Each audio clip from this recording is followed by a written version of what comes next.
knows? Hey guys, we're doing a movie night with Alana tonight with my webcam. For gossip magazines, when someone expressed this sentiment publicly, it was indicative of the, quote, real Ellen, and had been the predominant point against her for a fair few years. In a way, I think that was the result of the fact that certain skeptics found Ellen's shtick too good to be true. And with the online world, when someone appears so wholesome and perfect, some people feel disposed to depose them. There were insider leaks and celebrities who had negative experiences with her, such as Kathy Griffin and Corinne Olympios, with the former describing her as having quite a mean streak, and the latter referring to her on a podcast as very cold. Would you say that's a great representation of yourself? That is the real me. It is definitely a real side of me. But there are many other sides. Now, it's important to note that these were mostly fringe rumors at this point. Feuds and unfavorable interactions are not unexpected in the industry. Some outlets jumped on them because, as scoops, they are pretty interesting and challenge the universal outlook. But most people didn't pay them much regard. However, the fact that minor comments received this publicity was a sign that many were ready to have their expectations subverted. Hell, a 2017 YouTube video from Cavos on this matter has amassed over 10 million views, most of which came long before 2020. Go sit in that Ellen jail over there right now.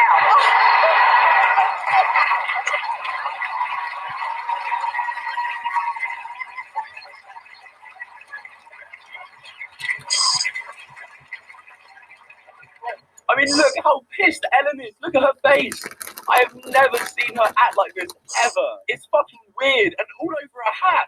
And yes, people are laughing. Even Ellen's, cracking a few laughs. But this lady has been shamed in front of 13 million people on YouTube, a live audience, and millions watching at home. And for what? Keep in mind that Cavos is a creator who primarily focuses on YouTube drama, and although his upload received mixed feedback on release, the traffic was indicative of the potential that such narratives harbored. That video focused on a rather peculiar clip in which Ellen roasts an audience member for taking more than one item from her merch stand against displayed instructions.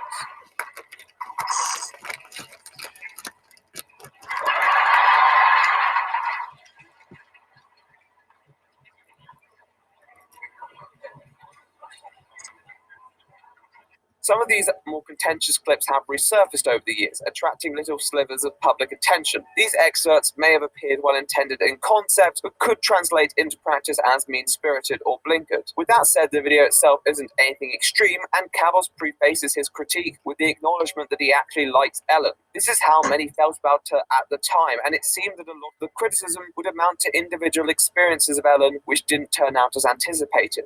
This is the perspective that Ellen's wife Portia de Rossi echoed on an interview for Ellen's 2018 Netflix stand-up special Relatable, stating that she's just a bit more complicated than she appears on the show. There's more range of emotion. In the same article, a friend and director, Tig Notaro, affirms this, stating that being trapped in the world of being asked to dance and expected to be nice, it's real, and adding, I'm sure there's people who think she's kidding or can't have a bad day, but she does. It's an interesting pickle she's in.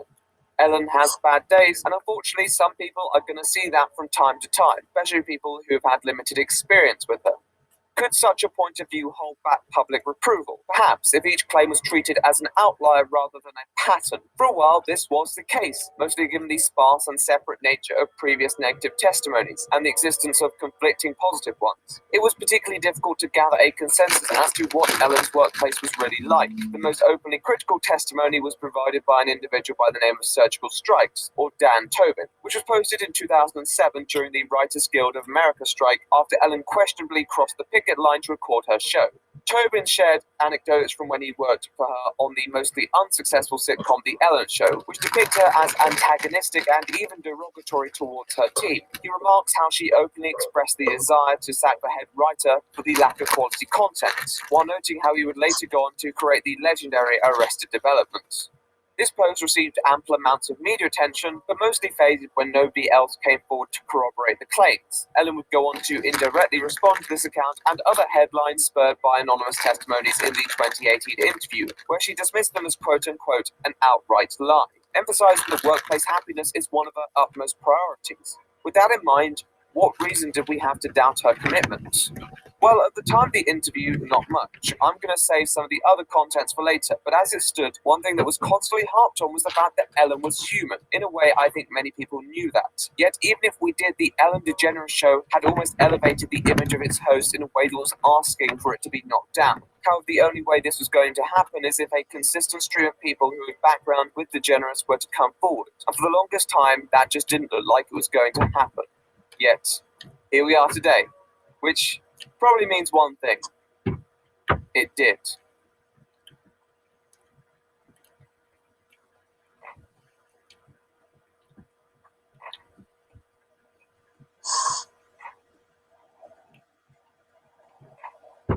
For the most part, Ellen's 2019 went off without a hitch. But as the new decade beckoned, she found herself in a bit of hot water after her appearance at a baseball game with former US President George W. Bush, where they seemed to be sharing some exquisite banter. Some online didn't welcome this interaction, given Bush's rather notorious legacy, which included the now highly contested invasion of Iraq.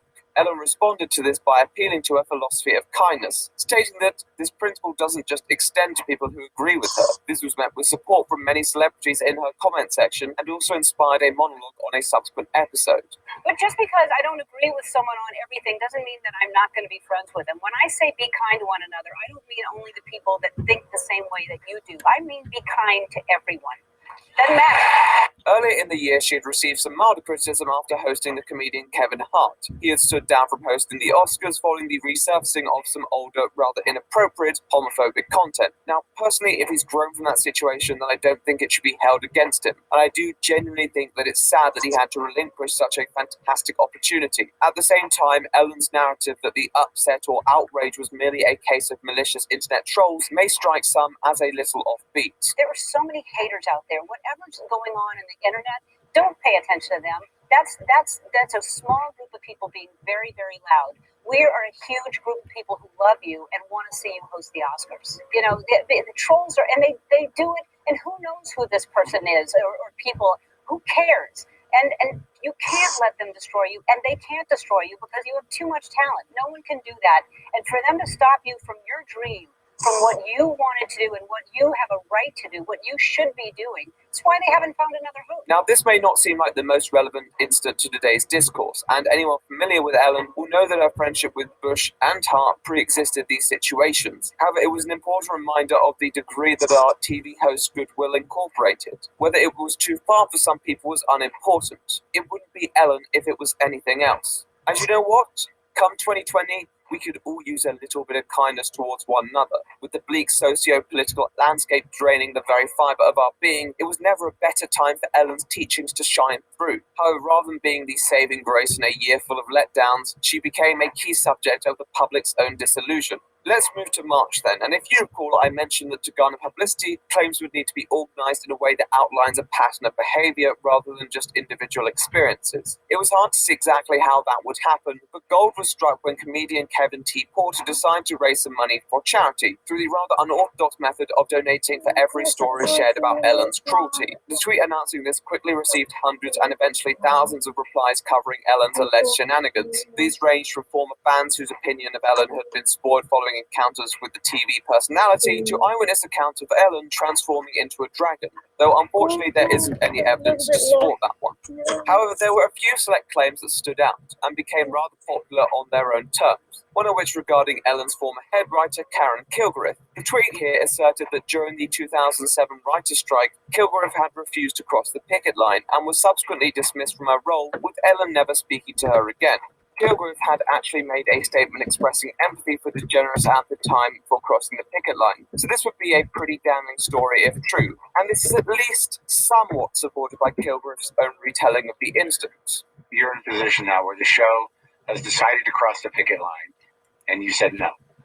Well, I didn't say anything. I mean, I had to go on strike.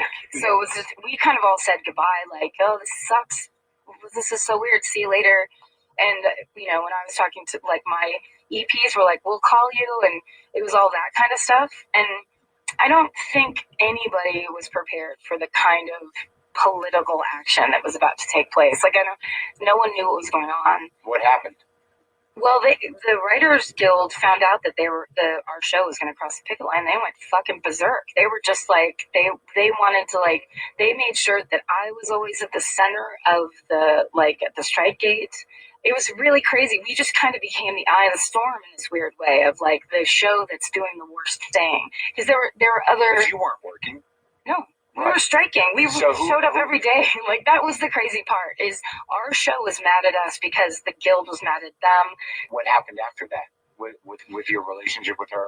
Oh, yeah, it was bad. So we got her to stay out the first day. So Right. Karen Anderson and I both were talking to her, and we were just like, you, please trust us. This is way worse than you think it is. Right. And so she stayed out the first day. She told them, I'm not going to cross the picket line. And then that's when they swarmed her. I mean, I don't The actually... affiliates?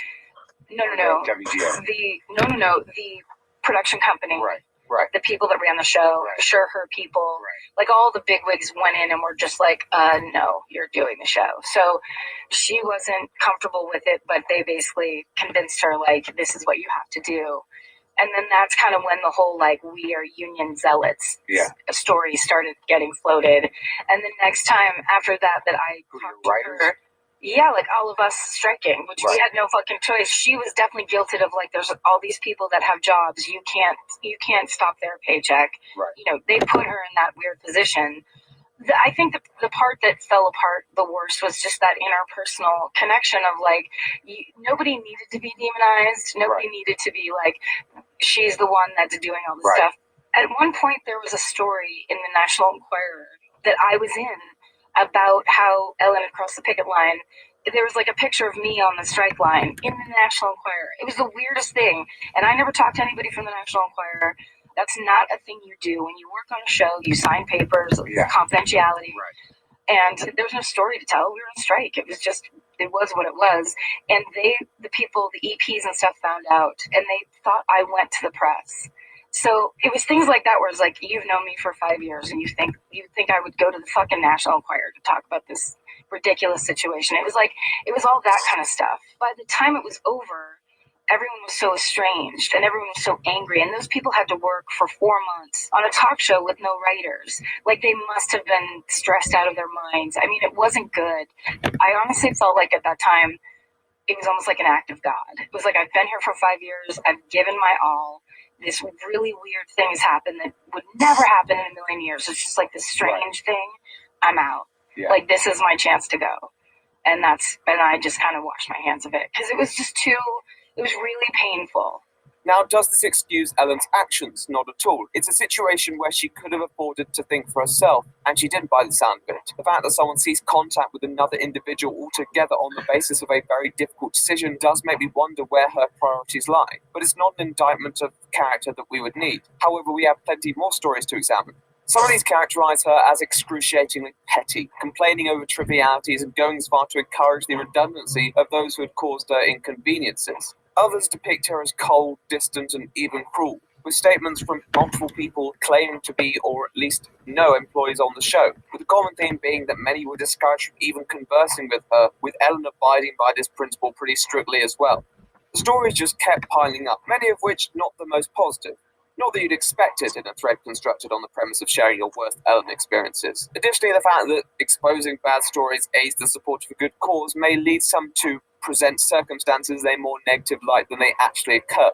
Nonetheless, a good portion of these stories were hard to write off. Some came with receipts, and others came from seemingly credible sources. However, they were all united by one thing: that the Ellen DeGeneres trademarked kindness was not as all-inclusive as proclaimed. In fact, to many it appeared to be a source of personal profit, a facade that was dropped as soon as there was nothing at stake. However, as most of these tales hinged on third-party or anecdotal evidence, very little could prospectively come from it. A bunch of people gossiping on Twitter isn't really enough to topple an established TV personality alone.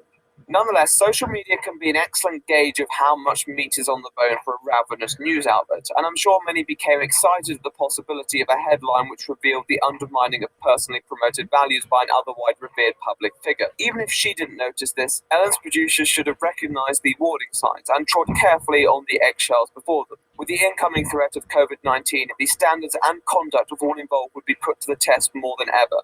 This was a time where kindness and care to those around you was desperately needed, perhaps even to an unprecedented degree in the Ellen DeGeneres' show's lifespan. And if they put a single foot wrong, they could easily be subject to some very sharp scrutiny, which could permanently damage the image of a show that they love so much and their precious, precious host. The truth is that if Ellen couldn't afford the currency of kindness to those around her, then it wasn't Alana, a are you price that there? anyone else was prepared to pay. Talk. Oh, I'm listening to this. I'm recording Jesus, us where the reacting hell to am this. I? You did not take a shower. You did not take a shower. I have to go to bed. Tomorrow, okay? Okay. I'll see you. Bye.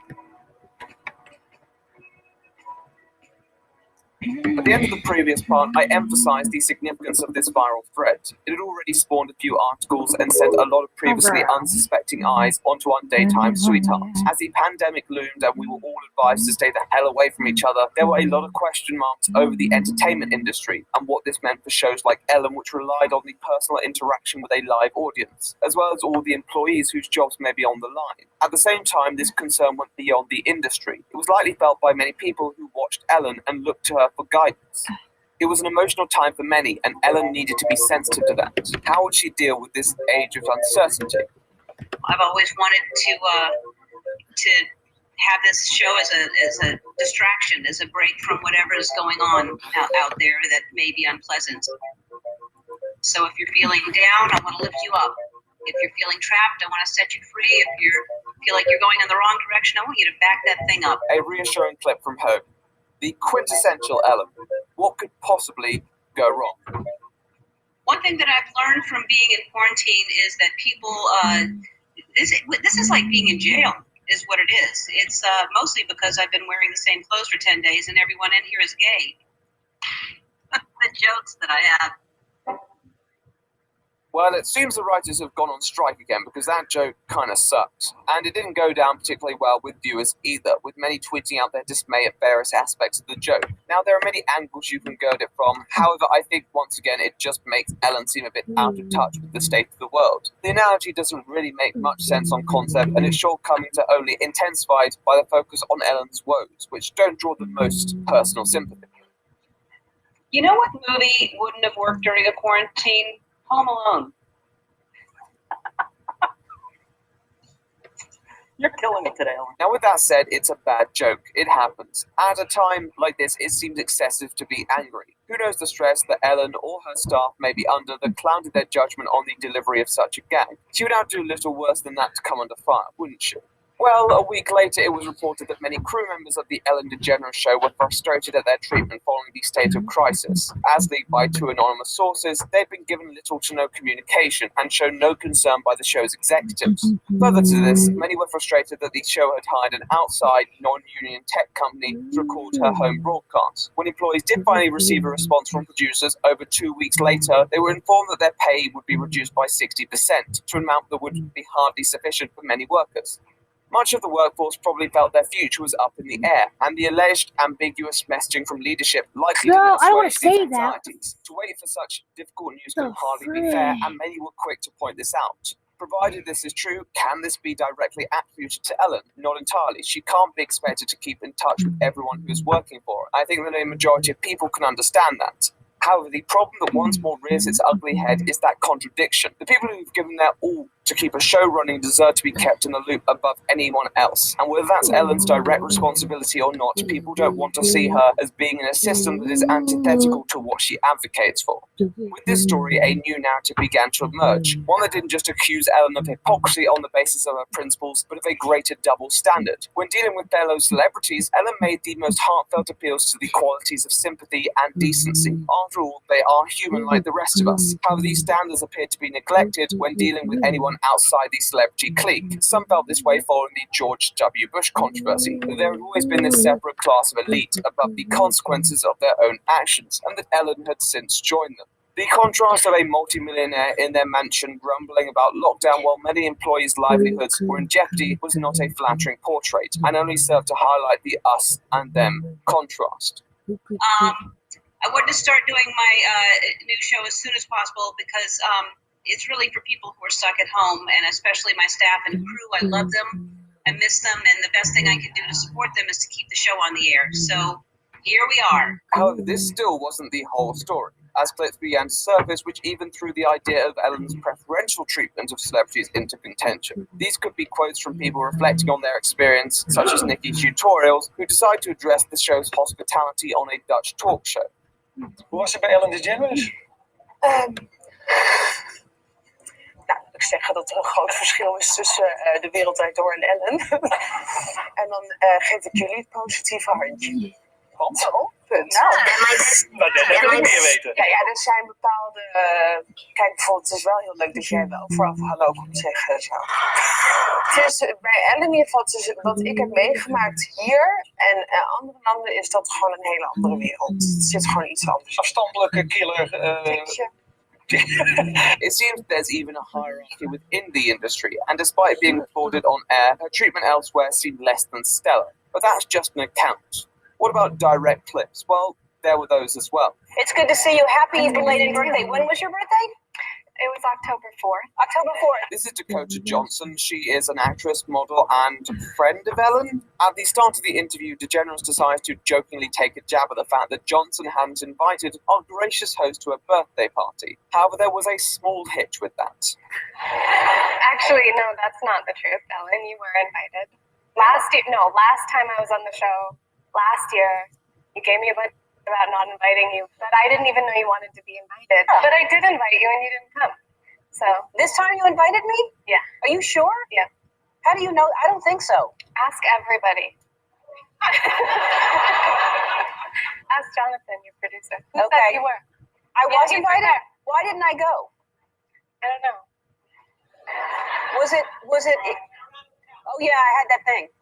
In fact, at the time of Dakota's due, Ellen was occupied at a little baseball match with former President George W. Bush. Now, this exchange appeared to be in good humor. However, the circumstances surrounding it prompted many to return to it, especially with relevance to how disconnected Ellen is portrayed to be. Other clips were even more incriminating, such as a now rather intimate scene with Mariah Carey, where to ascertain whether she's pregnant with a child, Ellen decides to offer the singer an alcoholic beverage, something that anyone expecting a child would wish to avoid. I'll also add, for further context, that Carey suffered a miscarriage following this interview, which really does not age it well at all. And then the other thing is that people are saying that that you're pregnant. There's rumors. Don't discuss that. All right. Well, you don't have to. And that's okay. No, honestly, you don't have to answer me. Let's just toast with champagne and decide. But if, they've been saying that since we... I can have some champagne. It's just fattening. No. Let's toast to you not being pregnant. If you're not pregnant, then we should. my goodness. I can't believe it. Why are we doing that? How about to the future? You can. And for both of our futures, who knows what they hold? Who knows? All right. Go ahead. Okay, cheers. Cheers. It's too early for me. I only drink after 3 p.m. Yeah.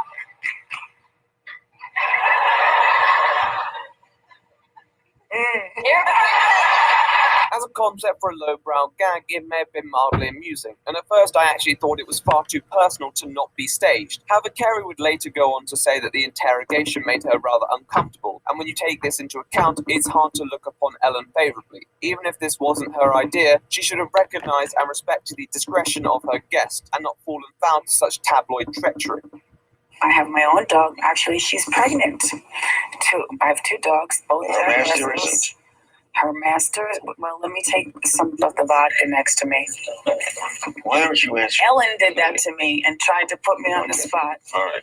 with some alcohol. Okay. I'm not Real trying. alcohol. I'm trying to put you on the spot. I mean, It's nice if you no are. offense to her. Okay. As these clips began to be collated outside the other documented claims, some began to search for an explanation for such conduct. Was she out of touch or out of care? Well, with more allegations to come, let's talk about it.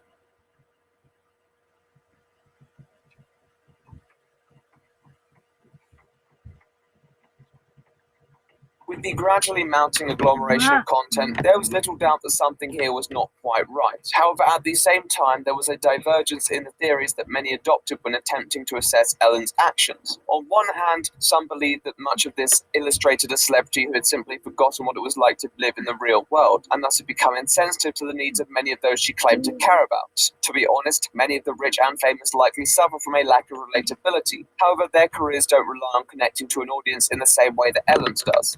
Are you fans of the show? Correct? Yeah.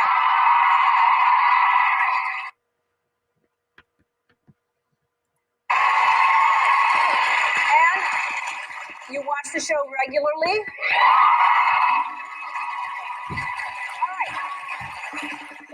One of those who subscribed to this school of thought was a former producer from The Ellen DeGeneres Show. Speaking anonymously in an article published in the New York Post, they recounted the time Ellen couldn't read a text after losing her glasses, and decided the reasonable response would be to phone Steve Jobs up and inform him that the iPhone should have a bigger font. They say that's Ellen and that she's not some demon, just a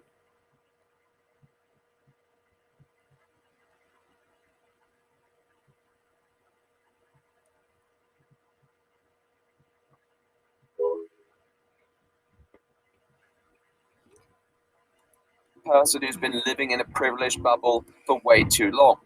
This doesn't seem like an absurd point of view and would perhaps explain some of these supposed rather petty behaviors as claimed by others. In focusing on her role as a host, Ellen may have been isolated from many that she works with, either by her own decision or through corporate design, something that I'll probably talk about in due course. Some who had worked with Ellen previously stating they had an overall positive experience, such as the former head writer Karen Kilgariff, appeared to have their relationship cut short pretty abruptly when a conflict of interest arose. In Karen's interest, she was clearly hesitant to characterize Ellen as the source of this falling out, especially with the attested corporate meddling. However, others would not be as charitable and have a more damning verdict on our celebutante chum.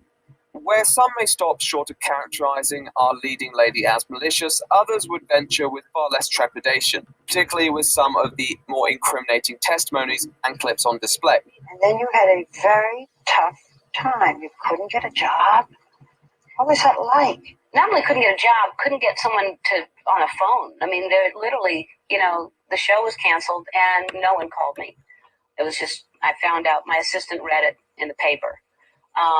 And, I felt sorry for myself. I felt like this isn't fair. I thought people liked me, and why did this change anything? And I still am the same person. And, everything felt horrible to me. Ellen is a TV veteran and someone who has had more than ample experience with the worst of the industry. However, although that makes her ascension of the hierarchy highly respectable, it also makes the selective application and even outright neglect of certain responsibilities harder to defend. With some personages, you can use ignorance as a way to explain certain blunders. Even if you personally believe they have a duty to be aware of the consequences their actions have, it may make sense that they lose sight of this. With Ellen, simply put, it seemed much harder to believe, with many coming to the conclusion that she must have been aware of these injustices, but had made the conscious decision to not care. Some would go further than this, though, to say that she may even take pleasure in the subjugation of those around her, partaking in excessively cruel and sadistic behavior. This falls in line with many of the more unforgiving stories regarding her conduct, and is not to be discounted either. Another person who would come out to support this in the month following was a bodyguard who escorted Ellen at the 2014 Academy Awards. He stated that although his experience with Ellen's wife Portia was rather positive, this went downhill quickly when he met Ellen, who barely even made eye contact with him, and radiated this aura of frigidity that bothered the chaperone in question. He summarizes his thoughts by saying that it's kind of demeaning in the way that she treats people other than those who are in her circle. Now, both of these aforementioned positions have their advocates, and cases which seem to argue against, even people who claim that a lot of what was being said was completely fabricated. However, this criticism was not relenting, with many more people jumping in to discuss their brushes with the embattled icon. Yet in spite of this, all remain mostly quiet on Ellen's social medias. Addressing drama is normally not a positive process, whether it's the right thing to do or not, so she kept pushing on. But insider reports kept spilling that these allegations had affected her, and it was hard to deny that she must be somewhat aware of what was being said. Now, generally, the rule for a lot of public figures is to avoid punching down onto claims that may not necessarily have the substantiation to merit a response. However, with leaks and rumours reaching fever pitch, it felt like the programme was at breaking point. Murmurings were being constantly released to the press, who promoted it to the awaiting public in a vicious cycle that was gradually eroding away at the show and its host's stature. At the start of July, the word began to spread that the Ellen DeGeneres show may be cancelled altogether because of the imputations. And although the production company behind Ellen dismissed this as speculation, unsurprisingly so, with what happened in the coming weeks, they may have wished they had. Because on Thursday, the 16th of July, a damning dossier was published, which called out the toxic workplace environment behind the award-winning production. It outlined unfair dismissals, discrimination, favoritism, and neglect of responsibilities typically expected of a show with such moral grounding. Yes, one current and 10 former employees painted the workplace culture as one ruled by fear, with most of the blame being placed at the door of the producers, who had distanced DeGeneres and validated an environment that marginalized vulnerable individuals who needed support above anything else. In some ways, a lot of what was detailed wasn't any more incriminating than previous testimonies published. And this was much less focused on Ellen. But for some reason, this article cut deeper. Maybe it was the cumulative factor alongside other content, maybe it was the socially charged narratives that had become ever more relevant in recent months. But for me, once more, it was the organization of a slew of stirring stories, posted in a credible, well, moderately credible news outlet. In the article, the executive producers, who are the subject of a lot of the criticism, expressed shock at the allegations, pledging their commitment to a safe and friendly workspace for all. They seek to accept full culpability for the misconduct listed, attempting to take attention away from Ellen. In many ways, this wasn't her story. Once more, at the start of the article, there was this emphasis on Ellen's narrative of being kind, effectively being used to contrast with the coming content. This wasn't just any workplace, this was Ellen's workplace, and if she was as kind as she was perceived, silence was no longer an option. Yet speaking out was a costly obligation all the same. Allow me to explain.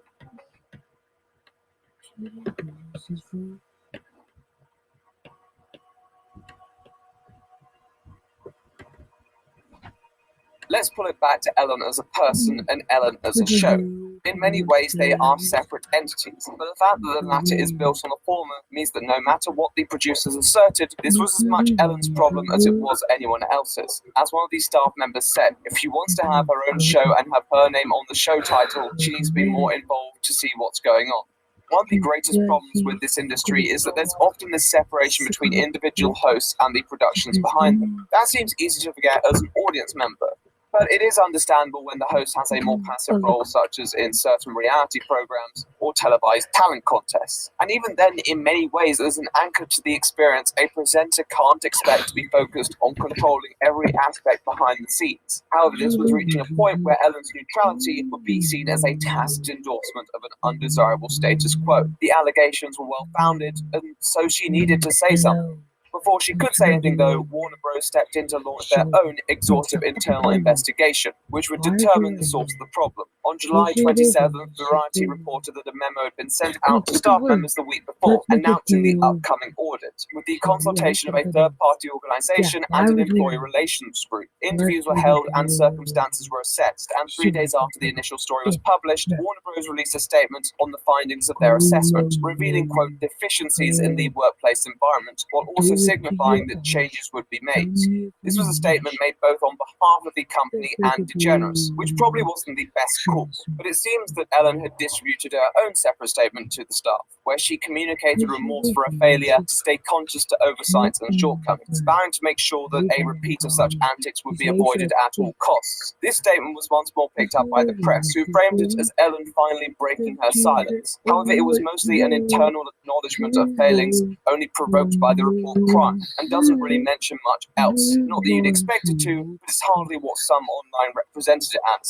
Nonetheless, Ellen's statement was enough to begin a strange chain reaction that would take this ongoing controversy to new heights. You see, although the promise of a more secure work environment may have appeased some employees, those not directly affected appeared reluctant to accept her apology, likely because many felt that her angle was mostly adopted for the sake of damage control rather than actual regret. As a response to these specific accusations leveled against her, many felt this merely added further weight to the belief that she was just another self-interested social vulture. And this time, it wasn't just the internet rebel who were paying attention. In fact, Ellen's statement attracted the eyes of some pretty notable figures. One of those who left his input very shortly after the coverage by journalists was the esteemed voice actor Brad Garrett, who had appeared on Ellen's show during the 2000s. However, it appears that any camaraderie had since faded as he laid into the talk show host pretty harshly, commenting in a now deleted tweet that it was, quote, common knowledge that Ellen had mistreated her star, while also claiming to know a few personally. This was then reported on by websites, one article prompting a reply from Back to the Future star Leah Thompson, appearing to affirm Garrett's postulations with her best Yoda impression. Around the same time, Australian radio host Neil Breen, no, not that Neil Breen, recollected the time he had worked as a producer on a show that interviewed Ellen. The numerous restrictions that the production team had imposed on them and the subsequent atmosphere that yielded. Well, when Ellen DeGeneres came to Australia to do her show in 2013, I was the executive producer of the Today Show. So we partnered with them. She was brought out here by Swiss, the vitamin company, who was sponsoring the whole thing. And originally she was going to co-host the Today Show, then she was going to do this, then she was going to do it. And the whole thing got watered down to Ellen DeGeneres would do a sit-down interview. Right, we took the whole Today Show to Melbourne at our expense, but she would do a sit-down interview with Richard Wilkins. We walk in, and then the Ellen Show, there was a lot of people there. Anyway, the producers called us aside and said, "Okay, this is how it's going to work here this morning. Ellen's going to arrive at 10:15, and she'll be sitting in this chair here, and Richard, you'll be sitting in this chair here. Neil, no one's to talk to Ellen. So you don't talk to her, you don't approach her, you don't look at her. She'll come in, she'll sit down, she'll talk to Richard. Then Ellen will leave, and we'll give you the thing." And I sort of said, "Are you fair income?" "Oh, I can't look at her." I found the whole thing bizarre. Anyway, I've got to tell, I'm not blaming Ellen because I didn't get to talk to her because I wasn't allowed to. So I don't know whether she's a nice person or not. I wouldn't have a clue. But I can tell you the people who worked with her walked on eggshells the whole time, and the whole thing was totally bizarre. Like, we're there to do an interview with her to promote what she's doing, but you can't look at her? Like, someone get real. In case it couldn't get any worse, around the time she was being publicly chastised, further allegations were made towards producers regarding inappropriate advances, actions, and comments towards employees, which included the invitation to provide one of our venerated executives with a hand job, and even the occasional grope here and there. The main recipient of these allegations was producer Kevin Lemon, who many said veiled his conduct in sarcasm, yet carried it out in the most predatory fashion. There were also allegations which covered two other producers, Jonathan Norman and Ed Glavin. This was corroborated by many other former employees and seemed to incriminate other producers who didn't take action against such behavior. DeGeneres' own role is not explicitly spoken about, but as with previous incidents, it brings her position into question as a person whose environment should reflect her own values. With these further confusions, it seemed that Ellen's reputation was practically in the gutter, and with ratings in freefall being at least partly attributed to the ongoing outcry, reprise seemed to be a distant dream. You can't exactly be surprised, though, after all, whether Ellen was an actively malicious actor or a distant celebrity no longer close to the inner workings of their own product, it was undermining her own appeal. And as it stood, these were the only two explanations that made sense of the situation, and neither made her look good. However, as the walls were caving in, it seemed that Ellen may have one last shot at redemption, coming from those most familiar with her, fellow celebrities, who wanted to present a third perspective, one much more sympathetic. We're back with Katy Perry, and you're about to go on tour, and right, you are September. You are single, and ready to mingle. Ready? From the initial post by Kevin T. Porter, there had always been those who had spoken up for our besieged heroine, telling of the genuinely positive experiences with her. And although it obviously doesn't represent a universal outlook, the fact that a fair few of these testimonies were going against the Twitter grain made them seem more authentic in a way. However, they had mostly been isolated and dismissed given their relatively faint presence in a sea of criticism. With August, however, this was about to change. As many had shared their negative experiences, public figures came out in droves to share their positive ones. Music producers, award-winning actors, comedians, and many more. Their stories told a different narrative. Sure, there may be rumors circulating, but the experience they had with Ellen was invaluable, and she has done so many fantastic things for so many people. She may not be perfect, but surely, whatever she was enduring right now wasn't fair. She had brought much more light to this world than many others, and to oust her on the back of hearsay? Well, that's just ludicrous. The internet is a place full of negativity and stigmatization, and in a year like this, it was time to take a step back and remember what people like Ellen really gave us. A heartwarming sentiment for sure, but was it enough to dig Ellen out of the hole she had found herself in? Well, let's talk about it.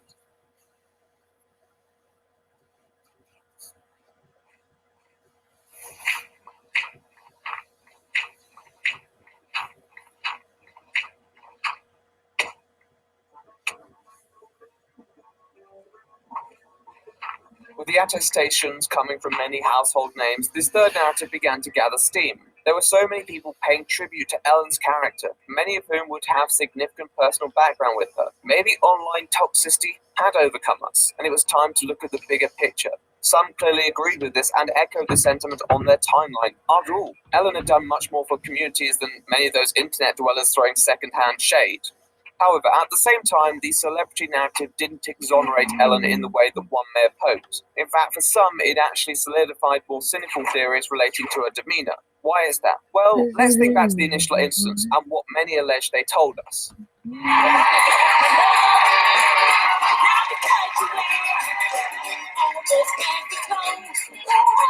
For many, it felt like Ellen provided preferential treatment to those in her elite circles, and had a tendency to shun those outside of that. Therefore, it was completely plausible that those most likely to vouch for her were those in the elite circle. Now, with that in mind, there are plenty of appeals to the greater positive effect that Ellen has generated beyond those who have direct experience with her, given her records in fighting for human rights, animal rights, and many more. This is all well and good, but it doesn't really dispel the main point against the TV personality. From a social perspective, Ellen may have left a net positive impact on the world around her. I'm sure there are many people that her feel-good spirit has touched and inspired on a day-to-day basis. Equally, I'm sure there are many people who've been aided by charitable ventures and philanthropy. But the moment that we let someone's net positive impact absolve them of all possible criticism is the time when our fundamental ability to think critically has failed. Sure, there may be some points where appealing to a greater impact as a public figure is a valid response, but responding to people sharing negative experiences and indictments of workplace toxicity doesn't fulfill this criteria. A lot of these statements just feel like Ellen messaged the celebrity Twitter group chat asking people to vouch for her, because it doesn't seem like any of these people actually have a clue who they're responding to or what's even happening. And the fact that these posts were made a few days after the further impropriety allegations just makes them seem even more clueless.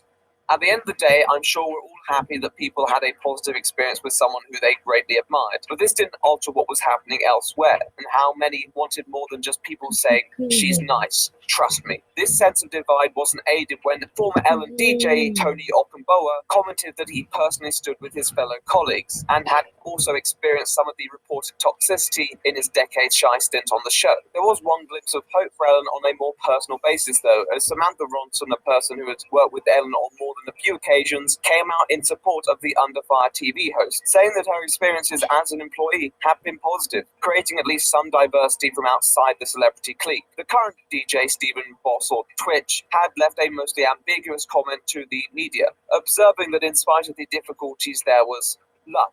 However, that love was clearly not present with three of the producers, who in the next week were all fired by Warner Bros. These individuals had been placed under the microscope following the allegations we discussed previously, and it's clear that the parent company had viewed these allegations with the gravitas that they warranted, or at least their media implications warranted.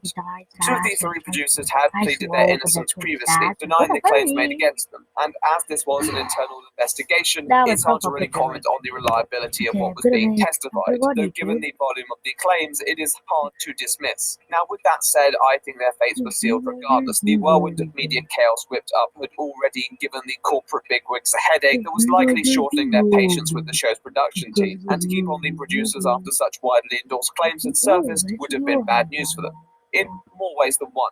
At the end of the day, they can be replaced with people who will hopefully land the corporation in less hot water. The truth is, there's only one person behind the show who's ostensibly indispensable, and that's Ellen. Therefore, the priority will be to keep her image as clean as possible, at all costs. Now, they had mostly failed in this task in the months preceding. However, there wasn't much they could do. The only person who can defend Ellen was Ellen. But at the same time, by doing so, she'd be opening up a can of worms. Unfortunately, the worms escaped regardless, and had a lot of dirt.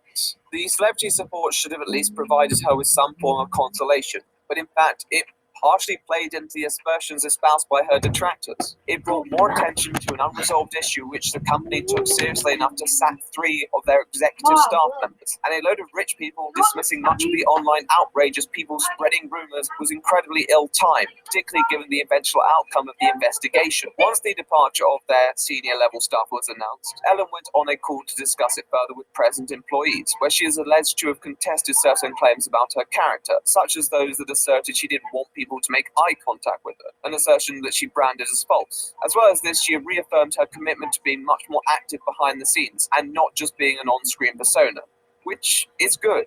However, as she had likely realized now, this wasn't just about her employees. This was a public issue where the inner workings of an otherwise beloved daytime program had been exposed, and she had to be the one to put it right. In many ways, the sympathetic explanation of this predicament that we discussed at the start of this part was still not out of the question, for some judgments can't come from third-party testimony alone. Anyone can vouch for another person, but sometimes that person has to speak for themselves and let people judge them on the basis of their own sincerity. This wasn't a situation where lawyers, producers, managers, or celebrities could speak on Ellen's behalf. This was a wrong that she had to right. Ellen built a career on the back of kindness, a sentiment that when fabricated, people do not take lightly. The question was whether Ellen was a woman of her word. And at this point, we didn't even know what her word was. Now, when I spoke about the record low ratings on the Ellen DeGeneres show being partially attributed to the controversy, you may wonder what the other reasons were.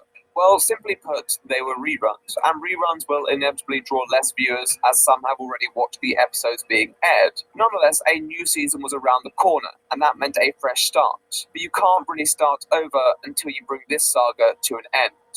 Over the last few months, Ellen's reputation had been a living nightmare with many substantiated claims against her, and as she has slowly transformed into this internet caricature with not even an attempt to defend herself, it felt like she was losing grip on what she even stood for. But she still had one thing, If you're watching her because show, you love me, thank and that you. means If she you're still watching had because you one don't more love me, chance to welcome. redefine her values. Would she take that chance? How was everybody? Well, she would have to dig deep. Oh boy, welcome to season 18 of the Ellen DeGeneres Show.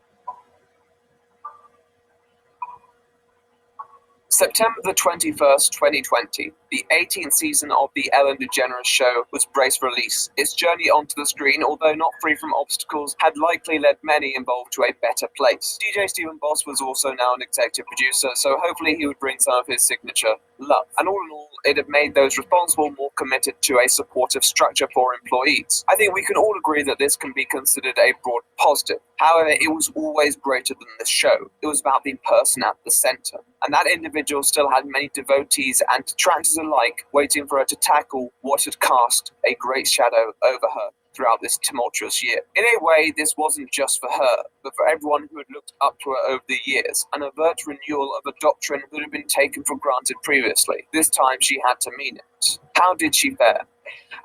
As you may have heard, this summer there were allegations of a toxic work environment at our show, and then there was an investigation. I learned that things happened here that never should have happened. I take that very seriously, and I want to say I am so sorry to the people who were affected. I know that I'm in a position of privilege and power, and I realize that with that comes responsibility, and I take responsibility for what happens at my show. We have had a lot of conversations over the last few weeks about the show, our workplace, and what we want for the future.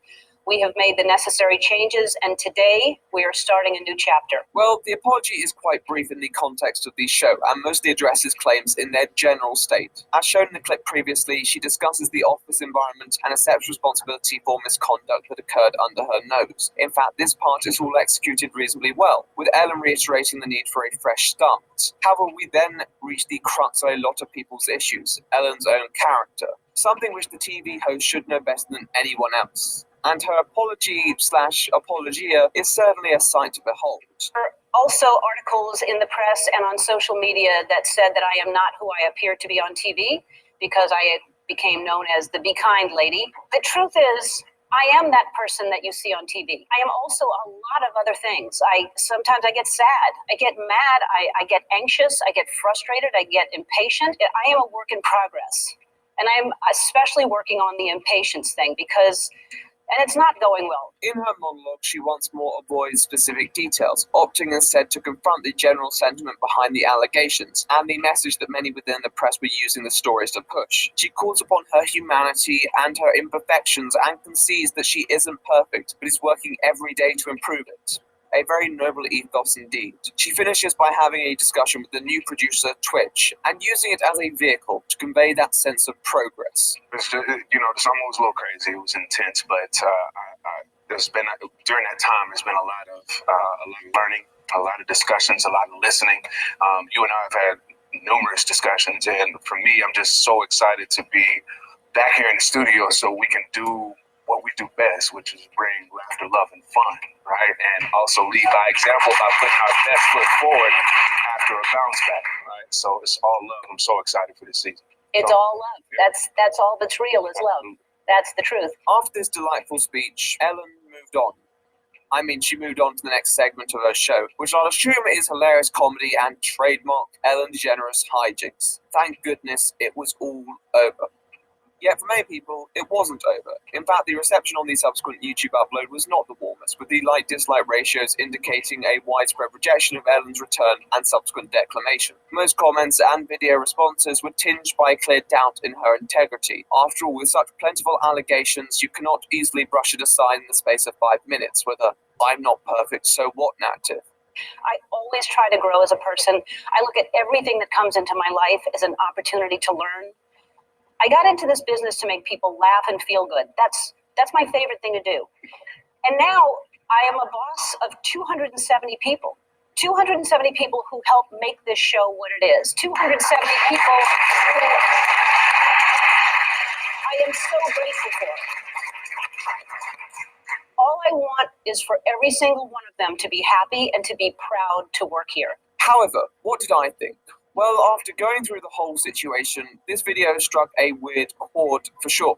It is brief. The humor interspersed with the serious apologies feels a bit awkward, the laugh tracks aren't necessary, and they carry on cutting back to Twitch clapping at very unprompted points like Ellen just ended racism. Ellen also talks about what's going on in the world, which, although not necessarily used as a point of defense, can feel like it's trying to detract from the allegation, which isn't what you really desire from this sort of video. At the same time, I feel like as Ellen's superfans go, they will be won over by this explanation.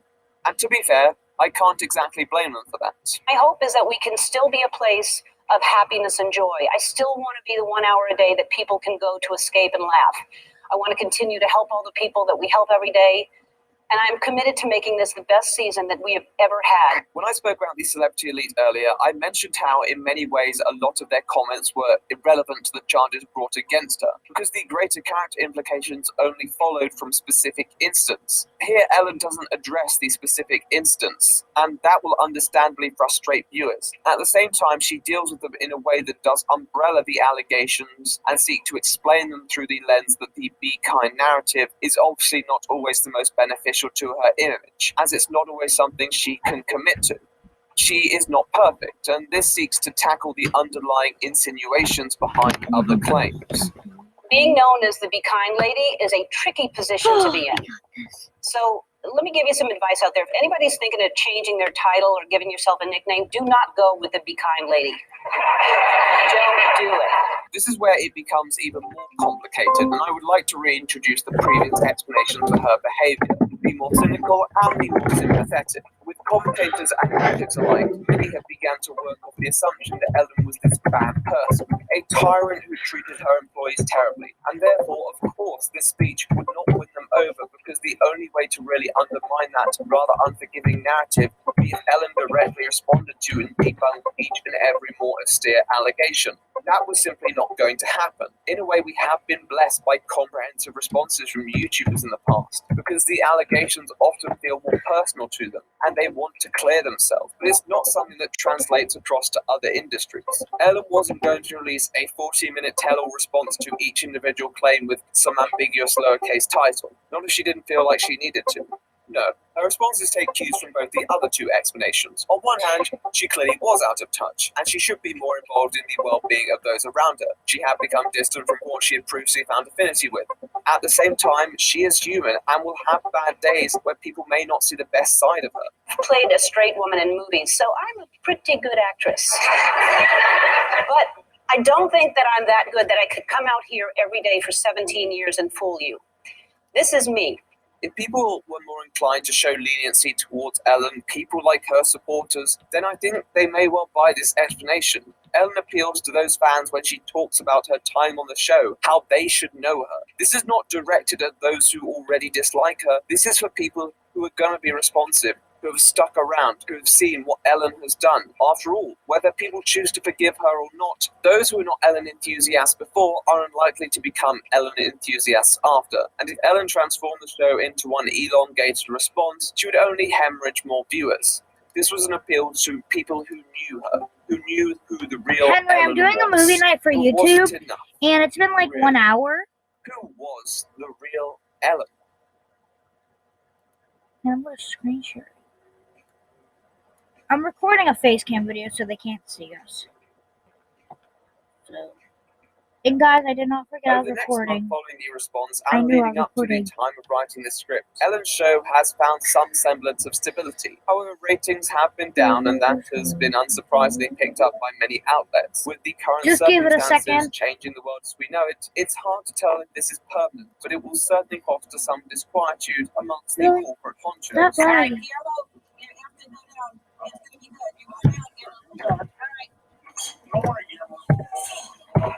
How was that? Are we done? No, you're going back up. The show itself hasn't changed too much, which has been a bit more involved in comparison to previous seasons. I guess as one of the more perceptibly unproblematic individuals, his presence is a more effective instrument to win back people who may feel disillusioned with Ellen and her routine. There are still stories being published in there about how Ellen is treating those around her, though unless there are any huge developments, I'd expect these to fade as people gradually lose interest in the topic and move on to the next bandy behaviour style, leaving this American idol to her own devices. Rebuilding that which she may have lost before she loses far more. It's hard to believe that they've tried moving forward with the current ratings, and it's still important to remember that a bad season of Ellen is still far better than a good season of most broadcasts. At the same time, doing badly by one's own standards can still be demoralizing, and there will be questions as to whether it's worth pushing on under such pretenses. As it stands, it appears that she will, but there's no real surprise behind why viewership may well be down for a program that can respect its own foundation. Ellen herself took the reputational benefits the show bestowed onto her for granted, and eventually it came back to bite her. The burning question is, how much did she know, and what exactly did she do? We've got a lot of people around us that hypocrite. We don't project this image of you all of being kind and loving and charitable, but it turns out to all be a facade to look this up, look that up, or the virtual having nicer behind the scenes. It's worse than just unapologetically being nice. You reel people in with this fake persona and get them to feel like everything, but you've actually been lying to their face this entire time. YouTube was not much of an impress with largely anonymous in delivering their prognosis, often finding Ellen as indifferent to the suffering of those around her, even outright indulgent. This is backed up by testimonies from people who claim to work with her and substantial evidence that many elaborated on an already well-grounded perspective. And with all this acknowledged, I feel like it is what's selective setting evidence by those online. I do agree, we shouldn't really be blaming Ellen. I would also say that Warner is probably more guilty here than Ellen is. Oh, and of course, the other employees who also contributed in making the workspace terrible. For me personally, it's difficult to ignore the number of testimonies which actually refrain from incriminating Ellen, especially those outside this technique. The comprehensive expose from former employees stresses that Ellen was not directly aware, even though she did neglect a certain degree of responsibility. All the stories which she presented as a borderline psychopath incompatible. It's not entirely, but the depiction of the workplace where Ellen is like this detached matriarch kind of makes it hard to believe that she also occupied the role of the power-hungry dictator who punishes people for her own pleasure, especially when some of her former colleagues go as far to defend them. At the same time, there have been ways with tactics such as ex-producer Howard Alaska, who worked with Ellen between 2002 and 2004, had a very different idea of how to lens. She laughed and she said, every production needs their dog. Meaning Ed is her dog of her tactics, and therefore she doesn't need to do that. He took the role of being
No! I don't have school tomorrow! You don't tell me what to do!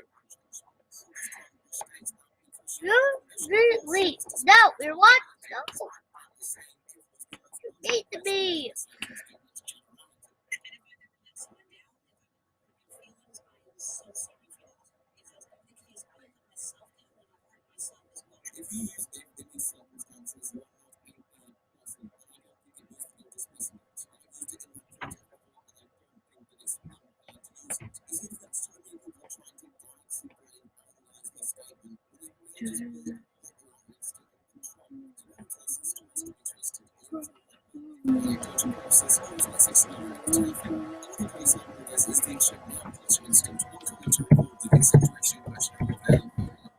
Oh, go do that.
What?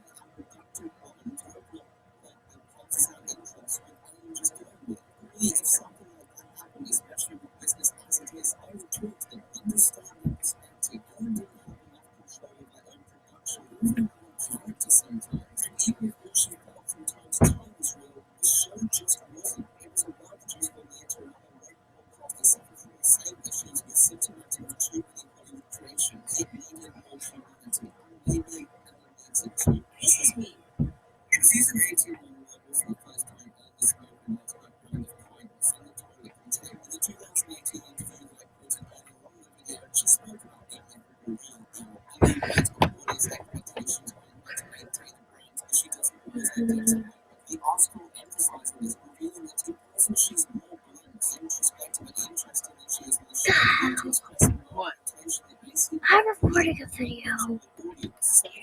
It's 1 hour and you're freaking coming in with a freaking braid. I'm doing movie night and you're freaking coming with braids that look ugly as hell. Go take them out. Ew, you ain't no. I'm taking a picture of this and putting it on my. Oh my god, it's so ugly. Get over here. Get over. I'm not gonna take a picture. I'm not. I'm taking a picture of me. I'm not. I'm taking a picture of me. Look, look. Ooh, ooh. Listen, 11 o'clock. I took a picture of you. 11. Shut the hell up. I'll put my video on. Good. 45. Doing video. It's not gonna be viral.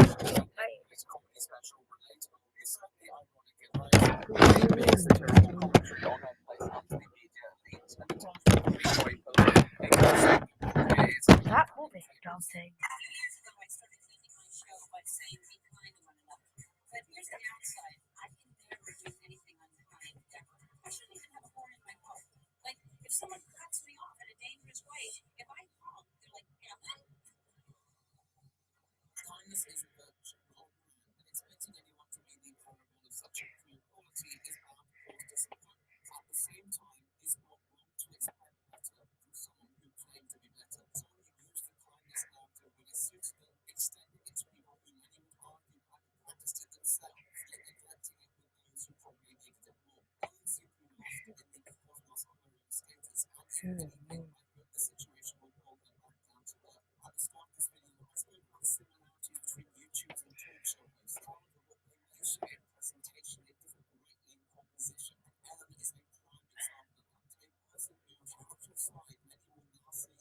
Guys, I've done this video because I'm done.